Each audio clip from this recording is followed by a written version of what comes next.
afternoon, Mr. President of CONCACAF. Thank you very much for taking the opportunity to speak with me today.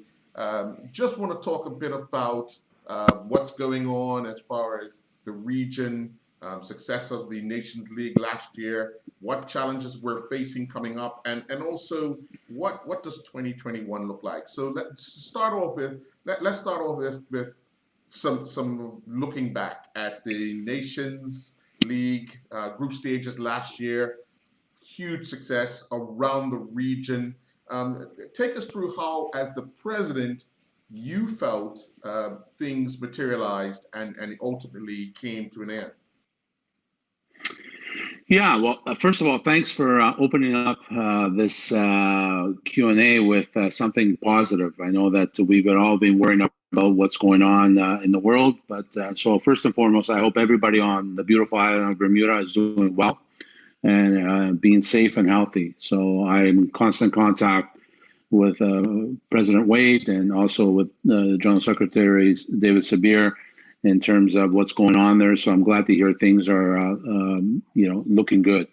But in terms of our Nations League, it was a, a tremendous success.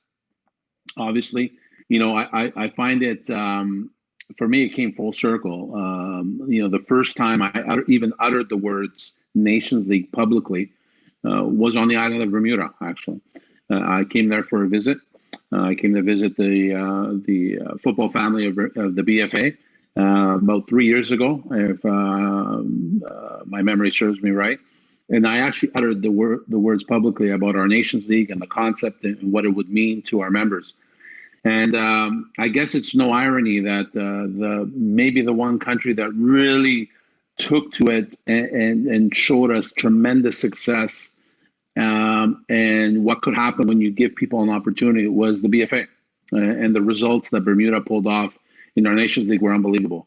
And also, I know they stumbled right at the last bit, but I tell you, the courage that the team showed, the unity that it showed, was a tremendous sense of pride. I know not just for the BFA and Bermuda as a country, but also for me as the CONCACAF president. Because to be honest with you, when I first envisioned this concept of the Nations League, I had a vision of these kind of results for a country that perhaps had not had them in the recent past.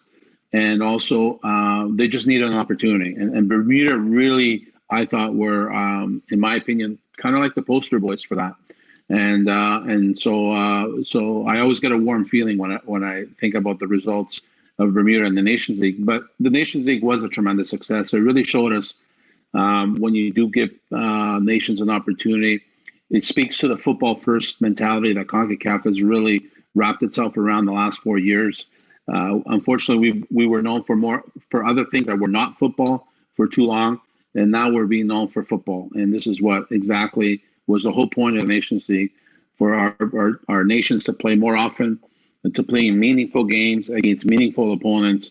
And so I think on that scale, it would be very difficult to say that the Nations League wasn't only a great success, but I think it even went beyond our expectations as a CONCACAF football family. We look at the fact that now football is starting to come back a bit. What are the plans, the early initial plans for the region from your standpoint? Yeah, it is. I mean, we dealt with things right away. Unfortunately, we had to postpone many of our events for obvious reasons. We responded immediately with constant communication. We also changed our One CONCACAF Fund, which is a development fund to our members. We changed the parameters of it so it could be used for COVID type of issues, especially as it relates to people. And because at the end of the day, football is about people. So whereas before it had to be used for programs, now a lot of those funds could be used for personnel. So we responded together as a family. We're working consistently with FIFA on what other types of scenarios we're looking at from a relief standpoint. But I think everybody's slowly getting on back to playing football in some form or another. I know in Bermuda they're looking at it as well, and so I think from an international perspective, We're hoping that in the fall. I think September might be a little bit too early, but we're hoping that perhaps beyond that in October, November, there'll be a commencement back to the international play. And I think 2021, we're hopeful that if everybody in our region continues to show the management in their countries of this issue, that we can continue on in 21. Now, playing in front of crowds might be a little bit dicey, especially in 2020. But I think as we move forward towards next summer and with our Gold Cup, that in July of 21, we'll be in a position to recognize football as we knew it before the pandemic. Obviously, one of the challenges that you will face are the FIFA windows. We know about the World Cup in 2022. We have a window just closing for qualifiers to be played and so forth. What's your take on the qualifiers and how that might look based on time that we're restricted to now?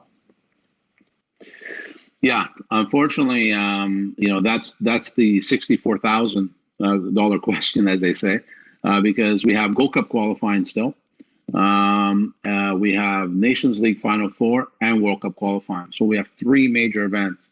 Now, the Nations League Final Four is not that complicated. It's one window, so 2 dates, a semifinal and a final. But the other ones are extensive. And I'm not sure on 2 ones. And one, I'm not sure we're going to get the windows required. So we're going to have to probably, on a balance of probabilities, change the format not only of Gold Cup qualifying, but also of World Cup qualifying. What we're going to change it to at this point, we have no idea. And the reason why is because of we don't know what the calendar will look like. We're at that table with FIFA and our other confederation colleagues to see what that would look like. And the other thing is, I think, using the system we had before, having to use the FIFA ranking to decide between, as we did before, might be a little bit problematic in that nobody's played. Now, you're going to have to lose the FIFA ranking at some point, but I think the way we had it set up before, it just doesn't pass in my opinion, the integrity test that it needs to, because teams have not been able to play friendlies or Nations League matches or whatever it may be. So I think on the balance of probabilities, we are looking at different formats, but until we know what is given to us by FIFA in terms of how many dates we're going to have between now and the summer of 22, when the Intercontinental Playoff will have to be played, actually in March of 22, we're not going to know what that's going to look like. When you start looking at some of the success that we've had in this region over the last few years since you've been the president, what stands out for you? I think to be honest, the one thing is it's not so much on the field. I think we can list the litany of successes on the field, from an expanded Gold Cup to a U15 tournament that is second to none, where it has all 41 of our member associations, to our women's strategic plan to lift the hopes and dreams of the young girls in our region.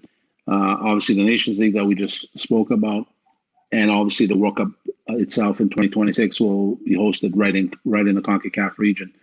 And so those are all on-field successes. But I think one of the things I'm most proud of is the sense of family that has really come across CONCACAF, and it's actually palatable when you're in the room with our 41 presidents and our member associations. Of course, we debate. Football is football. We even have some good debates in terms of disagreements, but that's what family is all about. And I think the sense of everybody understands that they have a voice. It's not just a vote. I think too long we've always spoken about votes and the power. Well, power is not about votes. Power is about leadership, and the leadership is about service. It's not about power.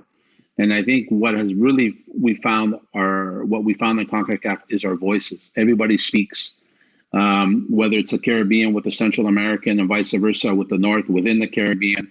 And what they're speaking about is not about small p politics. What they're speaking about is football. You see the strategic plan that the BFA just laid out. The pillars are football first, and it's about the people of Bermuda.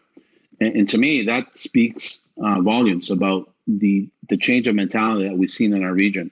It's about football and it's about people. And that, I think, what I am most proud about is the evolution and the maturity of the people around the table, understanding what it really means to be a leader in football, and what it means, what your responsibility is.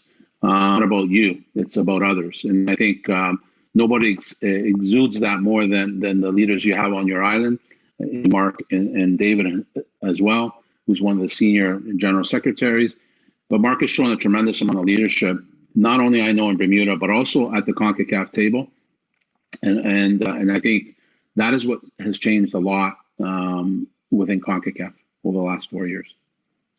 Well, Mr. President, I know you're a very busy man, and I do want to thank you very much for giving me this opportunity to have a chat with you regarding CONCACAF, our region, Bermuda, and all. We look forward to some more successful years of your leadership and bringing this community, I call it a community, the CONCACAF region, together to discuss more and to move forward together, because I think that's what is needed for this region. So thank you very much. Thank you, Earl. And I think my last shout out is actually, I saw the new logo of the BFA.